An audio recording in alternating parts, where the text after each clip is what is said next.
नमस्कार, स्वागत है आपका। आप देख रहे हैं खबरों का डबल डोज 1 और 11। आपके साथ हूं मैं नेहा बाथम। नमस्कार, मैं आपके साथ आशुतोष चतुर्वेदी। करते हैं बुलेटिन की शुरुआत और लोकसभा में कार्रवाई चल रही है, सीधा रुख कर रहे हैं।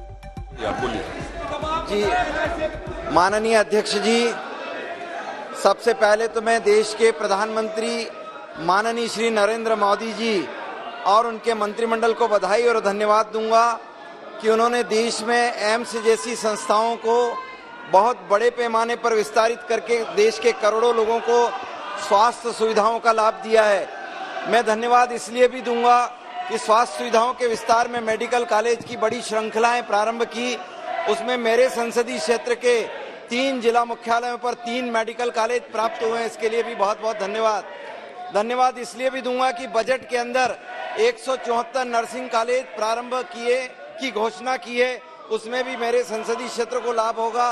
मैं माननीय मंत्री I lay on the table of the house the papers mentioned against her name as she is number 2 संसदीय क्षेत्र के मेडिकल कॉलेजों का एक समूह बनाकर और बीमारियों के स्पेशलाइजेशंस को करते हुए क्या मिनी एम्स को लाने का राज्यों के साथ कोई समझौता करके प्रस्तावित करेंगे क्या?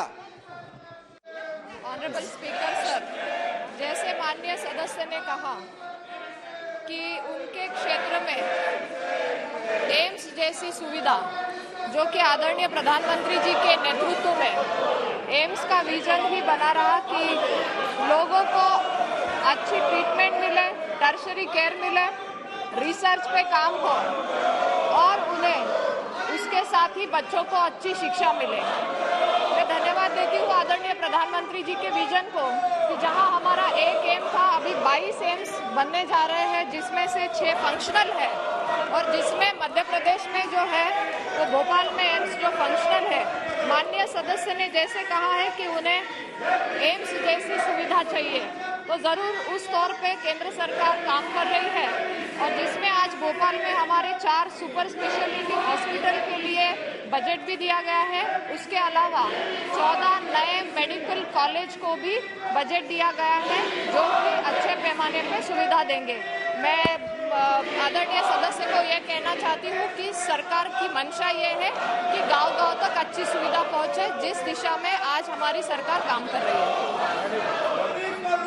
महोदय, मैं आपसे ये जानना चाहता हूं कि मेरे संसदीय क्षेत्र में जो मेडिकल कॉलेज प्रारंभ होकर निर्माण के लिए और तैयार हैं, एक मेडिकल कॉलेज में एजुकेशन की सुविधाएं प्रारंभ हो गई रतलाम में, मंदसौर और नीमच 2 मेडिकल कॉलेज में आप क्या इसी सत्र से शैक्षणिक सुविधाएं प्रारंभ करेंगे क्या? सदस्य ने, आदरणीय अध्यक्ष महोदय, जो सदस्य ने चिंता जताई है कि जैसे ही काम आगे बढ़ता है वैसे ही हम इंस्पेक्शन करके एजुकेशन देते हैं। धन्यवाद। माननीय सदस्यगण, प्रश्नकाल बहुत महत्वपूर्ण समय होता है और प्रश्नकाल के अंदर आज देश के चिकित्सा के संबंध में G20 के विषय में, रक्षा के संबंध में महत्वपूर्ण सवाल है और आपको पर्याप्त समय, पर्याप्त अवसर मिलता है। प्रश्नकाल समय पे सरकार की जवाब देते कर सकते हैं। मेरा आपसे आग्रह है कि आप अपनी अपनी सीट पर जाएं, प्रश्नकाल को चलने दें। देश की सभी लोकतांत्रिक संस्थाएं ने संकल्प लिया है कि प्रश्नकाल को स्थगित मत होने दो। आप सदन की मर्यादा नहीं है, महत्वपूर्ण विषयों पर चर्चा हो रही है, प्रश्नकाल पर आप चर्चा नहीं करना चाहते। माननीय सदस्यगण, ये उचित नहीं है। माननीय सदस्यगण, माननीय महामहिम राष्ट्रपति जी का पहला अभिभाषण पर धन्यवाद प्रस्ताव है। देश के अंदर पहले जनजाति समुदाय से महिला राष्ट्रपति बनी है, जिन्होंने केंद्रीय कक्ष में अपनी बात को रखी है। हम उनको धन्यवाद देना चाहते हैं। Take your seat. Honorable members, one of the honorable members, Shri Tiruchi Siva, he has raised a point. And the point is, dear Honorable Chairman, Vanakkam, thank you, sir. The notice filed by me under Rule 267. अंदर दिखाना चाहते जनता को। आप राष्ट्रपति अभिभाषण पर चर्चा करो, बजट पर चर्चा करो, महत्वपूर्ण विषयों पर चर्चा करो। मैं सदन में आपको पर्याप्त समय, पर्याप्त अवसर दूंगा। आप जिन विषयों पर चर्चा करना चाहते हैं उनका नोटिस दें। नारेबाजी करना सदन की And the ruling from the chair on 8th December and thereafter. If there is still any doubt, kindly spare time to see me in my chamber during lunch recess. You will be feasted with the food of your choice.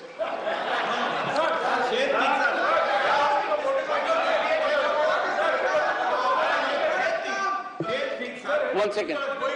Honorable members, please take your seat. Honorable member, please take your seat. Honorable members, the proceedings of the House can continue only when the House is in order. If the House is not in order, the proceedings cannot continue. I have given my ruling and no further discussion on that can take place. This is, one second. This is the practice since long. This is also codified in the rules and go to May's parliamentary practice or call on Sakdar. If there has been a ruling of the chair, parliamentary democracy survives on the strength of the chair. I have given my ruling. My ruling has been continually disregarded. Anyone reading the Rule 267 will make it apparent. I have got lot of inputs from students. I do not wish to share with the House. They say, how is it that every day you are saying the same thing and there is continual disregard? What I am asking for, one second. The House stands adjourned to meet at 2:30 p.m. on 2/23.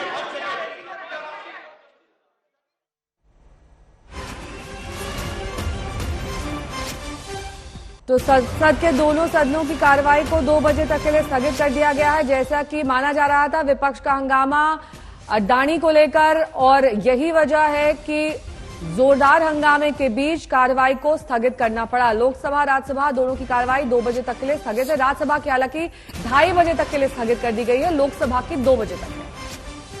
बिल्कुल, तो ज्यादा जानकारी के लिए हमारे साथ हमारे सहयोगी हिमांशु मिश्रा जुड़ चुके हैं। हिमांशु, आपसे जानना चाहेंगे, क्योंकि ये अपने आप में सबसे ज्यादा अभी चर्चित विषय अडानी को लेकर हंगामा, दोनों ही सदनों में नारेबाजी जमकर 2 बजे तक लोकसभा की कार्रवाई और राज्यसभा की कार्रवाई 2:30 बजे तक के लिए स्थगित। हिमांशु, दोनों ही सदनों में जो है वो हंगामा चल रहा है और चेयर की तरफ से कहा गया कि देखिए, आपको जो भी मुद्दा उठाना है उसके लिए आप जो है एक रिक्वेस्ट भेजिए, चेयर के पास आके आप लिखित में दे सकते हैं। जो इश्यूज आपको उठाने हैं वो रूल के तहत उठाइए, आप हंगामा मत कीजिए, क्योंकि राष्ट्रपति के अभिभाषण पर जो है धन्यवाद प्रस्ताव को पारित करना है, उस पर चर्चा होनी है, आप उसमें भाग लीजिए। लेकिन विपक्षी पार्टियां इस बात को लेकर अड़ी हुई हैं कि अडानी को लेकर जिस तरीके से शेयर मार्केट में उनके शेयर्स गिरे हैं और जो रिपोर्ट आई है उसको लेकर एक जेपीसी यानी कि ज्वाइंट पार्लियामेंट्री कमेटी बनाई जाए, जिसमें दोनों ही सदनों के सदस्य होते हैं, सभी पार्टियों के सदस्यों की नुमाइंदगी जो हिमांशु, ये जेपीसी की मांग क्यों नहीं मांगी जा रही है? क्योंकि अगर जेपीसी बना दी जाएगी तो फिर एक सुचारू रूप से उस पर चर्चा हो सकेगी। ज्वाइंट पार्लियामेंट कमेटी की मांग विपक्ष कर रहा है, और अगर सब कुछ ठीक ही है तो उसके जरिए सब पूरी स्थिति स्पष्ट हो सकती है। क्या आज भी धरने का प्लान है विपक्ष का? देखिए, बिल्कुल विपक्ष इसी तरीके से जो है अपनी बात को उठाता रहेगा, लेकिन अभी तक सरकार इस बात को लेकर ये है कि ज्वाइंट पार्लियामेंट्री कमेटी को लेकर वो सहमत नहीं है। उनका ये कहना है, अगर आपकी कोई मांग है, आप किसी विषय पर चर्चा चाहते हैं, तो आप सदन के अंदर एडजर्नमेंट मोशन लेके आइए या क्वेश्चन आवर सस्पेंशन का जो है नोटिस दीजिए, आप प्रोसेस के तहत आइए। सरकार चर्चा के लिए तैयार है, लेकिन जेपीसी बनाने की जो मांग है वो सरकार उसके लिए तैयार नहीं हो सकती है। मुझे अभी लगता है कि अभी बहुत, अगर इसी तरीके से विरोध चलेगा तो शायद जेपीसी बन जाए, क्योंकि कई बार ऐसा हुआ है कि चाहे 2G स्पेक्ट्रम हो या अन्य विषय हो, जब एनडीए जो है विपक्ष में था तो वो जेपीसी की मांग करता था 2G स्पेक्ट्रम को लेकर, तब जेपीसी जो है वो नहीं बनाई गई। पूरा एक संसद का सत्र जो है बिल्कुल हिमांशु, आप नजर बना के रखें। बहरहाल आपका बहुत बहुत शुक्रिया। और सदन की कार्रवाई स्थगित हुई है, अब देखने वाली बात होगी कब तक स्थगित, क्योंकि फिर कार्रवाई शुरू होगी, फिर से हंगामा नारेबाजी होगी, फिर से स्थगित। इस बीच विपक्षी नेता मांग क्या कुछ कह रहे हैं, क्या कुछ उनकी प्रतिक्रिया है, आपको हम सुनवाते हैं क्या कह रहे हैं वो। सदन के अंदर एमपीस को इतना क्यों समझाने की जरूरत होती है पता नहीं। शायद सत्तापक्ष की एमपीस को भी काफी सारे सवाल है, क्योंकि उन लोगों भी आम लोगों के सामने जाते हैं। आम लोग बीजेपी पार्टी की जो नुमाइंदे होते हैं उनको भी पूछताछ करते हैं कि भाई नौकरी किधर है। किसान पूछते हैं कि हमारा एमएसपी किधर है, कोई पूछता है हमारा रोजगार किधर है। तरह तरह की डिजिटल बात करते करते थक गए हम लोग। देखिए, हम टॉक आउट नहीं चाहते, हम इसका कोई ना कोई निवारण चाहते हैं। सवाल किसी व्यक्ति विशेष का नहीं है, सवाल जो नियंत्रण की संस्थाएं हैं, जो मार्केट्स को नियंत्रित करती हैं, उनकी विश्वसनीयता का है। ये दुर्भाग्यपूर्ण बात है कि एक कंपनी जिसको कोई भारत में जानता भी नहीं है, वो एक रिपोर्ट जारी करती है और $100 बिलियन का नुकसान हो जाता है। तो क्या जो हमारी नियंत्रण वाली संस्थाएं हैं, सेबी है, आरबीआई है, उससे कहीं पे चूक हुई है? क्योंकि ये भारत की विश्वसनीयता के ऊपर एक प्रश्न चिन्ह लगाता है एज अ सिक्योर मार्केट। सारे एसेट्स उनके हवाले कर दिए गए हैं, पोर्ट्स हो, एयरपोर्ट्स हो, मिनरल्स हो, कोल हो, सीमेंट हो, तो पावर हो, सब चीज एक ही इंसान के पास है। इतना उनका मार्केट वाइप आउट हुआ है, इस पर चर्चा होनी चाहिए और इस पर हम बार बार आवाज उठाते रहेंगे। हिमांशु मेरे सहयोगी इस वक्त तमाम जानकारी के साथ जुड़ रहे हैं। हिमांशु, देखिए, बड़ा सवाल यहाँ की एजेंसियों पर भी उठ रहा है, चाहे वो बैंक्स हो या फिर जिस तरीके से आरबीआई इस पूरे मामले में सामने आया है, उनकी निष्पक्षता को लेकर अब सबकी नजर उसी पर टिक गई है। विपक्ष लगातार कह रहा है कि जो चीजें हिंडनबर्ग रिपोर्ट में मेंशन की गई हैं, उसको लेकर एक सार्थक चर्चा हो। देखिए, बिल्कुल विपक्ष ये चाहता है कि चर्चा हो, लेकिन वो ये चाह रहे हैं कि इस पे जेपीसी बनाई जाए, क्योंकि जेपीसी कमेटी जब बनाई जाती है तो दोनों सदनों के जो है सदस्य उसमें रखे जाते हैं। 31 सदस्य जो है वो रखे जाते हैं नेहा, और हर पार्टी की जो स्ट्रेंथ है उस स्ट्रेंथ के अकॉर्डिंगली जो है उसमें उनके सांसदों की संख्या रहती है। ऐसा पहली बार नहीं है कि जेपीसी की मांग की जा रही हो और जेपीसी नहीं बनाई जा रही हो। पहले भी ऐसा होता रहा है, जेपीसी की मांग विपक्ष या पार्टी, चाहे वो कोई भी दल विपक्ष में रहे, वो जेपीसी की मांग कई मुद्दों पे करते हैं। कई बार जेपीसी बनाई जाती है, कई बार नहीं बनाई जाती है, या कोई और इन्वेस्टिगेशन जो चल रही होती है या मामला कोर्ट में होता है, ये कहा कि टाला जाता है कि ये मामला जो है सब जुडिस है या इसकी जो है वो दूसरी जांच जो है वो चल रही है। तो ऐसे में अब देखना ये है कि जेपीसी के लिए क्या सरकार तैयार होती है, क्योंकि राष्ट्रपति का अभिभाषण जो है वो बहुत इंपॉर्टेंट है, उस पर चर्चा होनी चाहिए, उस पर धन्यवाद प्रस्ताव जो है वो पारित होना चाहिए। और प्रस्ताव आज राष्ट्रपति के अभिभाषण पर पारित होना है, इस पर भी सबकी निगाहें टिकी हुई है। लेकिन इस बीच आपको लिए चलेंगे सीधे मुंबई, जहां से हमारे सहयोगी आशीष इस वक्त तमाम जानकारी के साथ जुड़ गए हैं।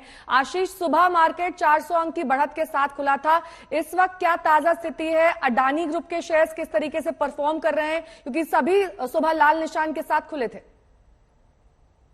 देखिए, सेंसेक्स तो अगर देखा जाए तो 200 अंक ऊपर है, लेकिन लगता नहीं है देखकर कि लोगों की नजर सेंसेक्स पे है, क्योंकि सब लोग सिर्फ अदानी ग्रुप के स्टॉक्स पे नजर गाड़े हुए हैं।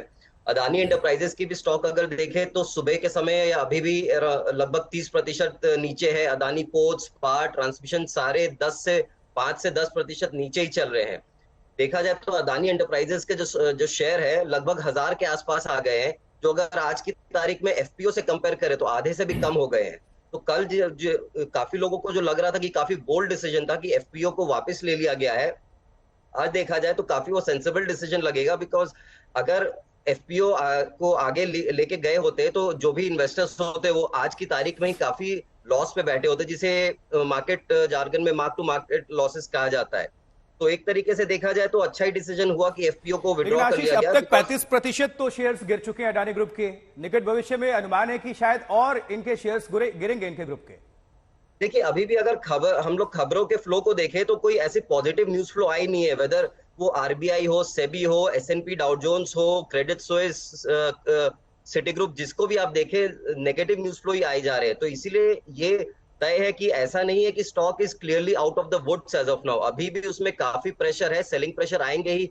एक्सचेंजेस में ने भी उसी कारण से उस पर एडिशनल सर्वेलेंस मेजर्स लगाए गए, जिसकी वजह से मार्जिन सिस्टम्स वगैरह थोड़े और उस पर कड़क हो जाते हैं। लेकिन फिर भी शेयर की जो गिरावट है वो रुक ना सकी, आज भी 30-35% डाउन ही है।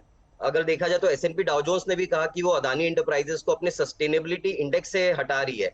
ये भी काफी बड़ी खबर है, क्योंकि ये सब इंडेक्स ऐसे हैं जिसके बेसिस पे काफी सारे ग्लोबल ईएसजी फंड्स इन्वेस्ट करते हैं, और ईएसजी काफी बड़ी कैटेगरी ऑफ फंड्स है। तो अगर उस इंडेक्स से हटाया जाता है तो काफी फंड्स जो क्योंकि इसलिए इन्वेस्ट करती है बिकॉज अदानी इंटरप्राइजेस इंडेक्स का पार्ट है, वो उससे अपना फंड्स विड्रॉ करना चाहेंगी।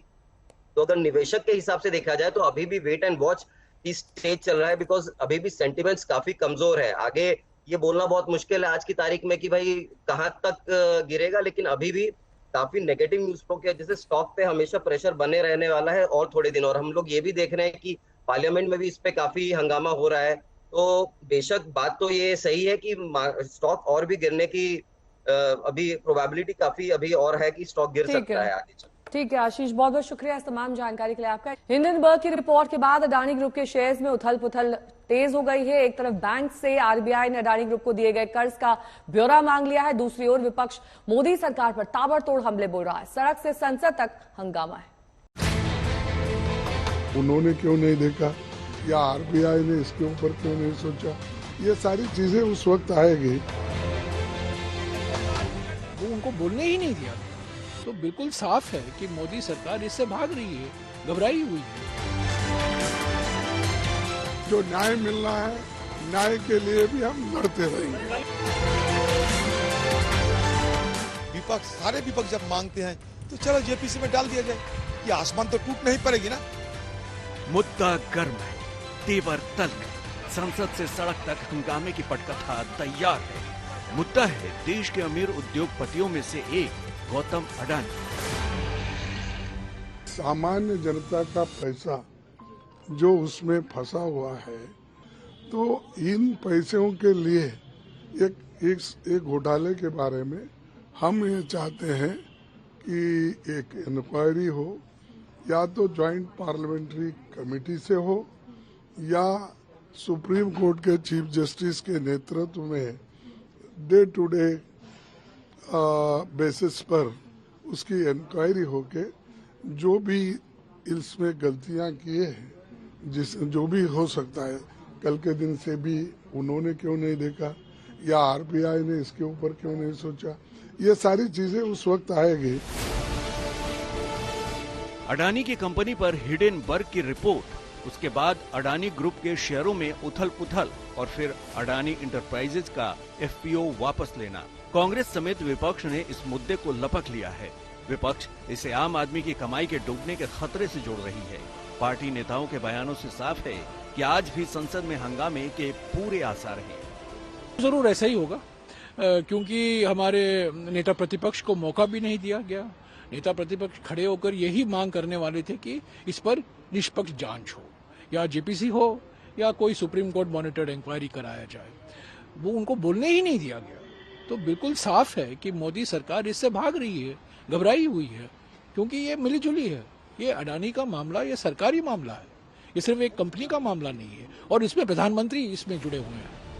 कांग्रेस का आरोप है कि 267 के तहत जब भी चर्चा के लिए नोटिस दिया जाता है, किसी न किसी तरह से नोटिस को खारिज कर दिया जाता है। सरकार बार बार अहम मुद्दों पर चर्चा से बच रही है। ये बात इतनी है, सदन हमको चलाना है, हम चलाएंगे, लेकिन जो न्याय मिलना है, न्याय के लिए भी हम लड़ते रहेंगे। अडानी मसले ने बिखरे विपक्षी दलों को काफी हद तक एकजुट कर दिया है। कांग्रेस जेपीसी जांच चाहती है तो सीपीआई, सीपीएम, समाजवादी पार्टी, आम आदमी पार्टी और टीएमसी सुप्रीम कोर्ट के मुख्य न्यायाधीश की निगरानी में जांच की मांग कर रही है। कुछ पार्टियां सेबी से भी जांच कराने की मांग कर रही हैं। ये भी तो सरकार को सोचना चाहिए कि विपक्ष, सारे विपक्ष जब मांगते हैं तो चलो जेपीसी में डाल दिया जाए कि आसमान तो टूट नहीं पड़ेगी ना। अगर जेपीसी का गठन किया जाए तो आसमान तो टूट नहीं पड़ेगी और जेपीसी का चेयरमैन सत्तारूढ़ पार्टी के ही लोग होंगे, तो इसमें डरने की क्या बात है। और अब बात करेंगे योग गुरु बाबा रामदेव की, जिनका योग का प्रचार प्रसार में बड़ा योगदान माना जाता है। उन्होंने योग को घर घर तक पहुंचाया है, लोकप्रिय बनाया है। आयुर्वेद के क्षेत्र में बाबा ने झंडे गाड़े हैं, इसीलिए बाबा रामदेव घर घर में जाने जाते हैं। बिल्कुल, तो बाबा रामदेव की योग में दक्षता का लाभ सब उठाते हैं, हिंदू भी, मुसलमान भी और दूसरे धर्मों के मानने वाले भी लोग। लेकिन कल एक कार्यक्रम में बाबा ने कुछ ऐसी बातें कह दी जिससे मुसलमानों और ईसाइयों को ठेस पहुंच सकता है। जो योग नहीं करेगा उसका पेट फटेगा, उसका पुल्ला मोटा मोटा हो जाएगा, फिर यूं ही उछाल।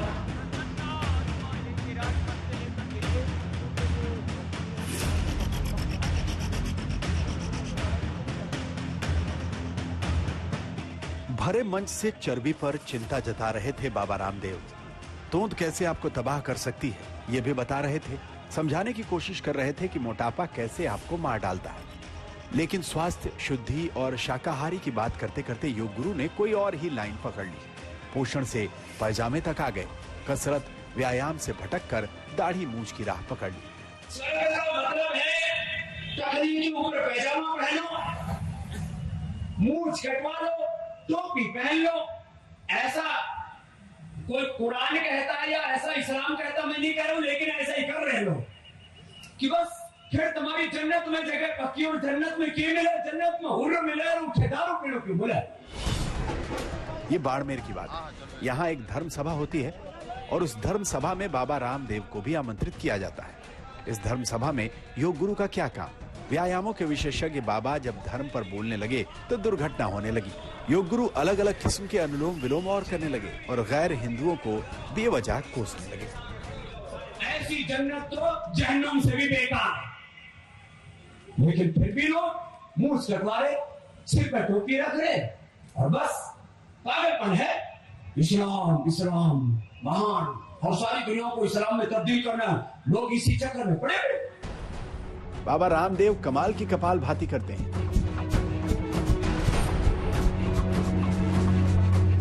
बाबा रामदेव के प्राणायाम को सभी प्रणाम करते हैं। सबको त्याग को, बलिदान को। बाबा रामदेव के आसन घर घर आदर पाते हैं। लेकिन बाड़मेर में बाबा रामदेव का संतुलन गड़बड़ा गया।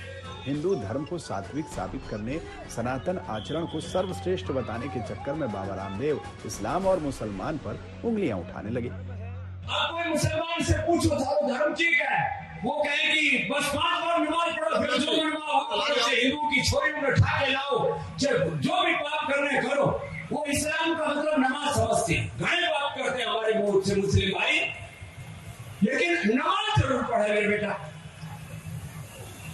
क्योंकि उनको यही सिखाएगा बस नमाज पढ़ो, बाकी जो करना है करो। आतंकवादी बन के घने, बाकी और जितने भी अपराधी घने बन गए, नमाज जरूर पढ़नी। बाबा रामदेव ने इस्लाम पर भी टिप्पणी की, ईसाईयत पर भी सवाल उठाए। शायद वो ये बताना चाह रहे थे कि ब्रह्म मुहूर्त में उठना, योग करना, शाकाहारी होना बेहतर आचरण है, लेकिन क्या इसके लिए दूसरे धर्मों को नीचा दिखाना जरूरी था? सनातन धर्म का एजेंडा है सुबह ब्रह्म मुहूर्त में उठो, उठ करके भगवान का नाम, राम का नाम लो, सुबह उठ करके योग करो और अपने आराध्य की पूजा करके फिर कर्म योग करो, अच्छे कर्म करो, अच्छा आचरण करो। ये हिंदू धर्म सिखाता है, ये सनातन धर्म सिखाता है। ये बात तो बाबा रामदेव ने सही बताई, लेकिन वो ये भूल गए कि योग पर सिर्फ हिंदू और हिंदुत्व का अधिकार नहीं है, बल्कि दुनिया योग का लोहा मानती है। बाबा रामदेव के ऐसे बयानों से ना योग का भला होगा, ना हिंदुओं का। जो योग नहीं करेगा उसका पेट फटेगा। बाड़मेर से दिनेश वोहरा के साथ आज तक ब्यूरो। बाबा रामदेव के बयान पर समाजवादी पार्टी के नेता शफीकुर रहमान बर्क भड़क गए। उन्होंने कहा कि बाबा को कुरान शरीफ पढ़ना चाहिए। ने कहा है कि मुसलमान नमाज पढ़ते हैं, उसके बाद वो कुछ भी करे, चाहे लव जिहाद करे या फिर आतंकवाद फैलाए, ये सब चीजें करते हैं, लड़कियां उठाएं। तो रामदेव क्या मुसलमान को जानते हैं? मुसलमान हो गए क्या वो? जो मुसलमानों के हालात बताने लगे, क्या वो मुसलमान हो गए क्या? हैं? अरे मुसलमान तो ऐसी चीज है कि दुनिया में उसकी कोई नज़ीर नहीं है मुसलमान की। मुसलमान जब खुदा और खुदा के रसूल को मानता है, जिस दिन इस्लाम ले आता है वो उसमें दाखिल हो जाता है, तो उस पर पाबंदियां होती हैं। कुरान शरीफ पूरा आईन और कानून है इस्लाम का जो अल्लाह ताला ने बनाया है, उस पर पैरवी करना बुरे। तो धर्म के सवाल पर हर तरफ धुआंधार संग्राम है। एक बड़ा विवाद रामचरितमानस की चौपाइयों पर हो रहा है, तो समाजवादी पार्टी ने उन चौपाइयों को दलित विरोधी बताकर मोर्चा खोल दिया है। लखनऊ में ही समाजवादी पार्टी के दफ्तर में बाकायदा पोस्टर बैनर लगाकर चौपाइयों को हटाने की मांग की जा रही है।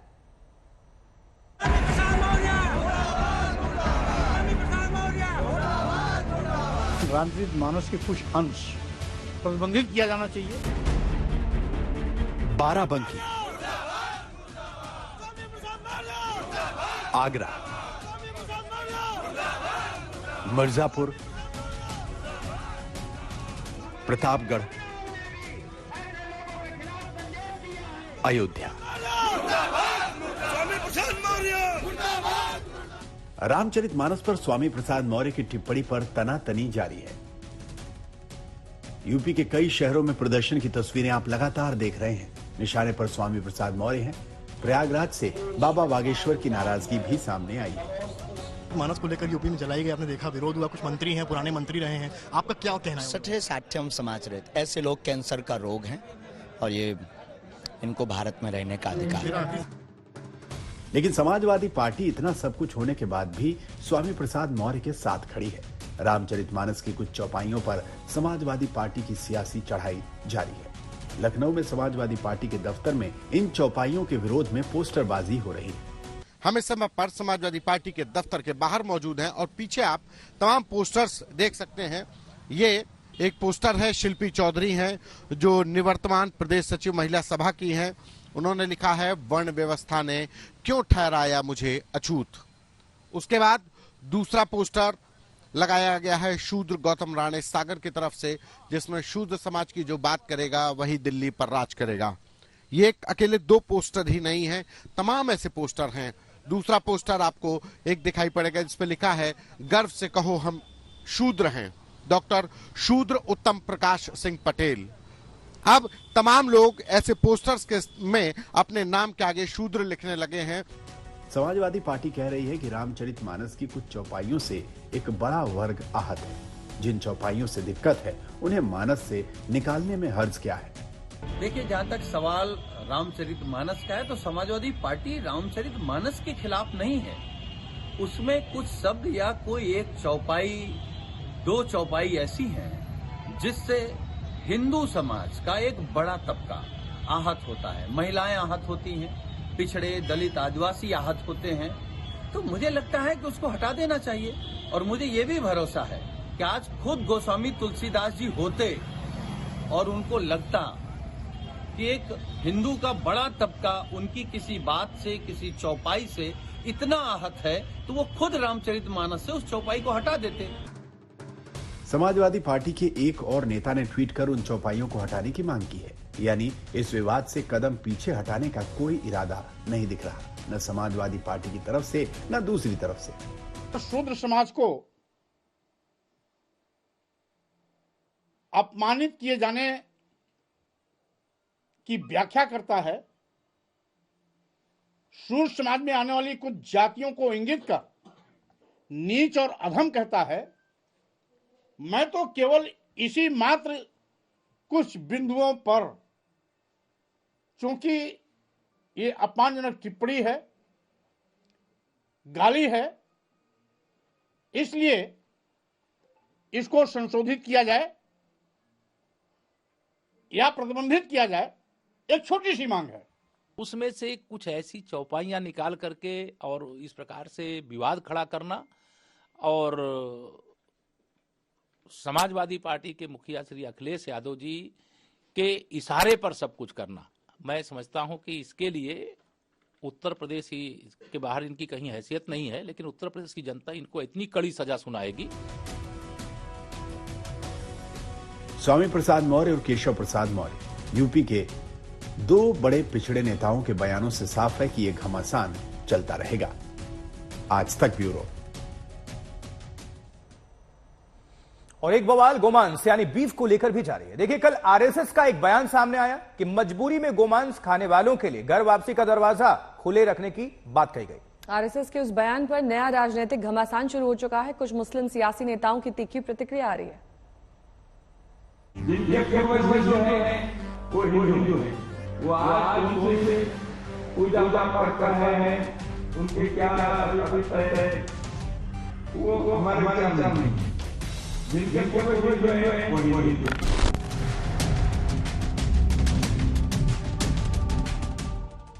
आरएसएस के सह कार्यवाह दत्तात्रेय का यह बयान जबरदस्त तेजी से वायरल हो रहा है।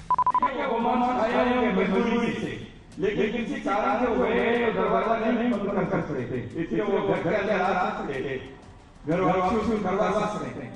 सोशल मीडिया पर इस बयान को खूब देखा और सुना जा रहा है, क्योंकि इससे पहले संघ ने ऐसी बात कभी नहीं कही थी।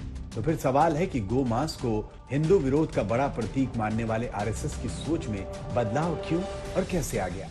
क्या संघ घर वापसी के प्लान को और तेज करने वाला है? क्या संघ सोचता है कि हिंदुत्व के विस्तार के लिए ऐसी नरमी जरूरी है? जयपुर में बिरला ऑडिटोरियम के दीनदयाल स्मृति व्याख्यान में आरएसएस नेता दत्तात्रेय होसबोले ने कहा कि जो भारत में रह रहा है हर वो आदमी हिंदू है।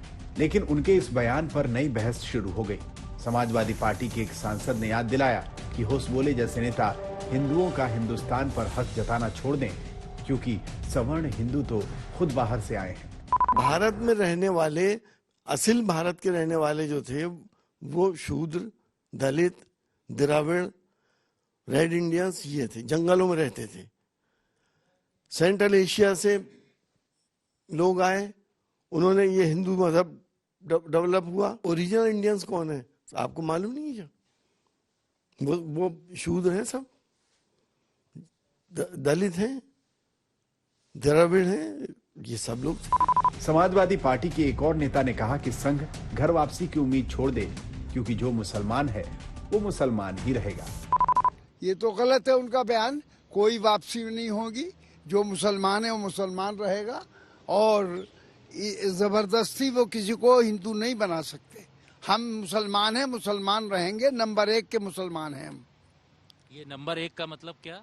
नंबर 1 का, चूंकि उन्होंने मोहन भागवत जी ने कहा था कि मुसलमान यहाँ पर रहे, परेशानी कुछ नहीं है, लेकिन नंबर 1 का ना बता मैं अपने आप को।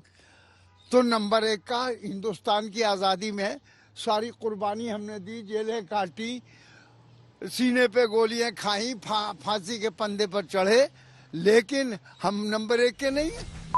लोकसभा चुनाव में अभी साल भर का समय है। जाहिर सी बात है कि आने वाले वक्त में हिंदू वाला ये मुद्दा और गरमाएगा और इस पर सियासत भी जोरदार होगी। संघ का ये बयान राजनीति के गलियारों में लंबे समय तक गूंजेगा। आज तक ब्यूरो।